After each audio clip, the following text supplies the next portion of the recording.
Hello students, আজকে আমরা ট্রান্সলেশনটা নিয়ে আলোচনা করব। আমরা এর আগের দিন কোডন জেনেটিক কোড বা কোডন নিয়ে আলোচনা করে ফেলেছি। তো আজকে যেটা নিয়ে আমরা আলোচনা করব সেটা হচ্ছে ট্রান্সলেশন। তো তোমরা সবাই জানো যে ডিএনএ থেকে আরএনএ যেটা তৈরি হয় সেটাকে আমরা ট্রান্সক্রিপশন বলি। আর এবারে আরএনএ থেকে যে প্রোটিন তৈরি হবে, ঠিক আছে, তো তো সেই প্রোটিন তৈরির পদ্ধতিকেই আমরা বলি কি ট্রান্সলেশন। আর তোমরা যখন টিআরএনএ পড়েছো তখন তোমরা এটাও জেনে নিয়েছো যে এই প্রোটিন তৈরিতে কিন্তু মেনলি অ্যামাইনো অ্যাসিড লাগে। তোমরা জানো যে প্রোটিনকে ভাঙলে আমরা অ্যামাইনো অ্যাসিড পাই এবং অ্যামাইনো অ্যাসিডগুলো পরপর যুক্ত হয়ে তৈরি করে প্রোটিন, পলিপেপটাইড শৃঙ্খল গঠন করে আর কি। তো সেখানে টিআরএনএ কী করে, এটা অ্যামাইনো অ্যাসিডের ভাণ্ডার থেকে কিন্তু অ্যামাইনো অ্যাসিডকে নিয়ে আসে এবং এমআরএনএর ওপরে পরপর তারা সজ্জিত করে এবং আস্তে আস্তে দেখা যায় যে একটা পুরো প্রোটিনের শৃঙ্খল বা পলিপেপটাইড শৃঙ্খল কিন্তু গড়ে উঠেছে। তো ওই ঘটনাটাকেই বলা হচ্ছে কি ট্রান্সলেশন প্রক্রিয়া। আর সেটা অবশ্যই এমআরএনএতে যে কোডনগুলো রয়েছে তার সেই কোডন অনুসারে বা রাইবোজোম অনুসারে কিন্তু পরপর অ্যামাইনো অ্যাসিডগুলো যুক্ত হয় বা টিআরএনএ এসে যুক্ত হয়।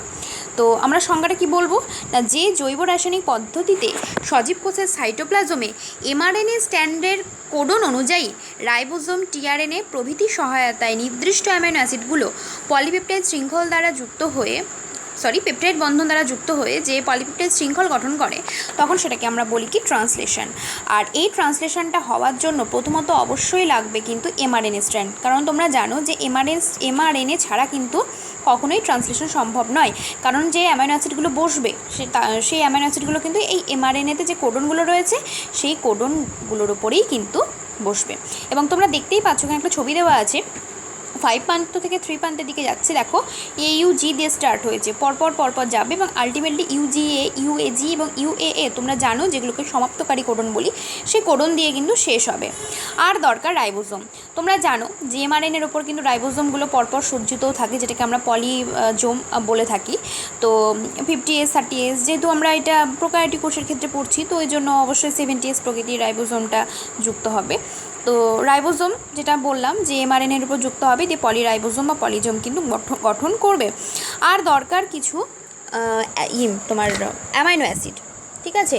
অ্যামাইনো অ্যাসিড বলতে বিভিন্ন উৎসেচক, অ্যামাইনো অ্যাসিড নয়, দরকার হচ্ছে উৎসেচক। তো উৎসেচক কী কী লাগবে না, peptidyl transferase, amino acyl tRNA synthetase, ঠিক আছে। প্রোক্যারিওটিক কোষের ক্ষেত্রে ট্রান্সফরমাইলেজ, এই উৎসেচকগুলো কিন্তু এই ট্রান্সলেশন প্রক্রিয়ায় কিন্তু সাহায্য করবে, ঠিক আছে। তাহলে কী কী বললাম উৎসেচকগুলো না, পেপটাইডিল ট্রান্সফারেজ, এই যে এখানে রয়েছে পেপটাইডিল ট্রান্সফারেজ রয়েছে, তারপরে অ্যামাইনো অ্যাসাইল টিআরএনএ সিনথেটেজ, ঠিক আছে, ট্রান্সফরমাইলেজ, এই উৎসেচকের প্রভাবেই কিন্তু সাধারণত এই ট্রান্সলেশন প্রক্রিয়াটা হবে। আর কিছু ফ্যাক্টর দরকার, প্রোটিন ফ্যাক্টর, অর্থাৎ যে ফ্যাক্টরগুলো প্রক্রিয়াটা শুরু করবে, কেউ মানে কোনো ফ্যাক্টর সম্প্রসারণ ঘটাবে, আবার কোনো ফ্যাক্টর কিন্তু শেষ করতে সাহায্য করবে। তো তোমরা এখানে দেখতেই পাচ্ছ কিছু প্রোটিন ফ্যাক্টর যেটা সূচনা করে, সেটাকে আমরা ইনিশিয়েশন ফ্যাক্টর বলি। যেটা সম্প্রসারণ মানে বৃদ্ধি ঘটাবে সেটাকে আমরা বলি ইলংগেশন ফ্যাক্টর, আর যেটা রিলিজ করবে মানে মুক্ত করবে সেটাকে আমরা রিলিজিং ফ্যাক্টর হিসেবে জানি। তো এই হচ্ছে উপাদান, রাইবোজোম, টিআরএনএ, উৎসেচক, ঠিক আছে। এছাড়াও এটিপি, জিটিপি এগুলো তো দরকার আছে। তো অনেক সময় প্রশ্ন দিয়ে দেয় যে ট্রান্সলেশন প্রক্রিয়া থেকে কী উপাদান দরকার হয়, তো তোমরা একটু ভালো করে উপাদানগুলো পড়ে নেবে। আচ্ছা, এবারে আমরা যেটা নিয়ে আলোচনা করব সেটা হচ্ছে কিন্তু প্রোক্যারিওটিক কোষের ট্রান্সলেশন পদ্ধতি।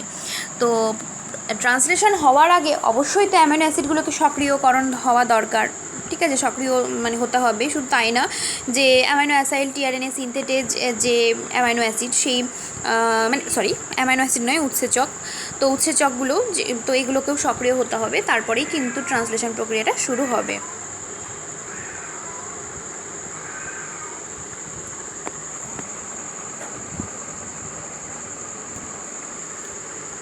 তো আমরা এবার ট্রান্সলেশনের প্রারম্ভিক দশা, কেননা তোমরা যখন থেকে এই যে ডিএনএ রেপ্লিকেশন যখন থেকে পড়ছো তখন থেকে তোমরা জানো 3টে ধাপে ভাগ করা হয়েছে, প্রারম্ভিক, সম্প্রসারণ আর হচ্ছে অন্তিম দশা।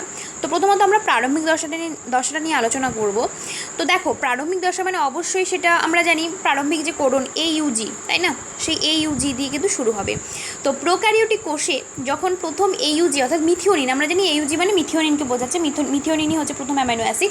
তো যখন মিথিওনিনকে আনতে যাবে টিআরএনএ, তো প্রোক্যারিওটিক কোষে 2 রকমের টিআরএনএ থাকে, একটাতে ফরমাইল গ্রুপ থাকে আর একটাতে ফরমাইল গ্রুপ থাকে না। দেখো যেটাতে ফরমাইল গ্রুপ থাকে সেখানে টিআরএনএ এফ মেট মানে ফরমাইল গ্রুপ, আর টিআরএনএ এম মেট মানে নর্মাল মিথিওনিন, যেটা মিথিওনিন মানে যেটাতে কোনো ফরমাইল গ্রুপ নেই। ঠিক আছে, তো এফ মেট মানে যে টিআরএনএটা মিথিওনিনকে আনতে যাবে অবশ্যই ফরমাইলেশন আছে, এরকম একটা টিআরএনএ কিন্তু যাবে। আচ্ছা, তো প্রথমত কী করে না, সেই টিআরএনএ যাবে, টিআরএনএ যাওয়ার পরে সে তো অবশ্যই মিথিওনিনের সঙ্গে যুক্ত হবে। তাহলে মিথিওনিন প্রথমে টিআরএনএ এফমেট অর্থাৎ যেটাতে ফরমাইল গ্রুপ রয়েছে তার সঙ্গে যুক্ত হবে কোন উৎসেচকের প্রভাবে বলো তো? ট্রান্সফরমাইলেজ উৎসেচকের প্রভাবে যুক্ত হবে। মানে যখন যুক্ত হলো, দেখো মিথিওনিন টিআরএনএ এফমেট যেটাতে ফরমাইল গ্রুপ রয়েছে এ ফরমেশন হয়, ট্রান্সফরমাইলেজ উৎসেচক এখানে সাহায্য করে, দিয়ে তৈরি করে এফমেট টিআরএনএ এফমেট। এফমেট টিআরএনএ এফমেট এটার পুরো নাম হচ্ছে এন ফরমাইল মিথিওনাইল টিআরএনএ ফরমাইল গ্রুপ। ঠিক আছে, তো আমি একটু আগেই বললাম যে মানে যার ফরমাইলেশন গ্রুপ রয়েছে সেই টিআরএনএ কিন্তু যাবে, আর এই টিআরএনএ মিথিওনিনের সঙ্গে প্রথমত যুক্ত হবে, দিয়ে তৈরি করবে মিথিওনাইল টিআরএনএ এফমেট। ঠিক আছে, মিথিওনাইল টিআরএনএ এফমেট, তার মানে মিথিওনিন টিআরএনএ এফমেটের সঙ্গে যুক্ত হয়ে প্রথমে মিথিওনাইল টিআরএনএ এফমেট গঠন করে নিয়েছে, তারপরে ট্রান্সফরমাইলেজ নামক উৎসেচকের প্রভাবে এর কিন্তু ফরমেশন হবে, দিয়ে তৈরি করবে কি এন ফরমাইল মিথিওনাইল টিআরএনএ এফমেট, বা যেটাকে আমরা এটাকে সংক্ষেপে লিখে দিলাম। ঠিক আছে, আচ্ছা, তো এইটা ফার্স্ট স্টেপে হয়ে যাওয়ার পরে তারপরে কি হয় যে 30S যে রাইবোজোমটা, 30S রাইবোজোম তোমরা জানো 70Sকে 30S আর 50S ভাঙা হয়, তো 30S যে রাইবোজোমটা তো সেটা কি হয় না এমআরএনএর সঙ্গে যুক্ত হয়। তো 30Sটা এমআরএনএর সঙ্গে যুক্ত হবে, এখানে কিন্তু অবশ্যই যদি প্রারম্ভিক দশা হয় জন্য IF3 অর্থাৎ ইনিশিয়েশন ফ্যাক্টর কিন্তু সাহায্য করবে। তো 30Sটা এমআরএনএর সঙ্গে যুক্ত হয়ে তৈরি করবে 30S এমআরএনএ কমপ্লেক্স। এই 30S এমআরএনএটা তৈরি হওয়ার পরে এই যেটা তৈরি হয়েছে এন ফরমাইল মিথিওনাইল, এইটার সঙ্গে কিন্তু মানে এই কমপ্লেক্সটার সঙ্গে কিন্তু যুক্ত হবে, যে তৈরি করবে 30S ইনিশিয়েশন কমপ্লেক্স, একটা জটিল যৌগ।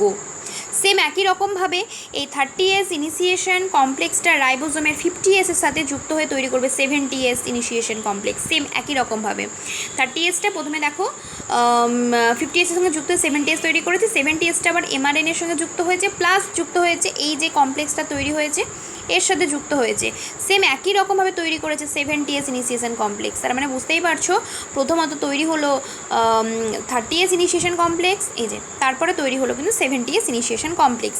তো এই যে কমপ্লেক্সগুলো তৈরি হলো এতটা পর্যন্ত কিন্তু যেটা ট্রান্সলেশনের কিন্তু প্রারম্ভিক দশা শুরু হয়ে গেল। বুঝতেই পারছো তাহলে মিথিওনিনটা কার সঙ্গে যুক্ত হলো টিআরএনএ, যেটাতে ফরমাইল গ্রুপ রয়েছে, যে তৈরি করলো মিথিওনাইল টিআরএনএ এফমেট, সেটা আবার ট্রান্সফরমাইলেজ উৎসেচকের প্রভাবে ফরমেশন হয়ে তৈরি করেছে কি এন ফরমাইল মিথিওনাইল টিআরএনএ এফমেট, মানে যেটাতে ফরমাইল গ্রুপ রয়েছে। তারপরে বললাম 30S এর সাথে কমপ্লেক্সটা যুক্ত হয়ে 30S ইনিশিয়েশন কমপ্লেক্স, তারপরে তৈরি করবে 70S ইনিশিয়েশন কমপ্লেক্স। তো প্রারম্ভিক দশা হয়ে যাওয়ার পর এইবারে যেটা হবে সেটা হচ্ছে বৃদ্ধি দশা।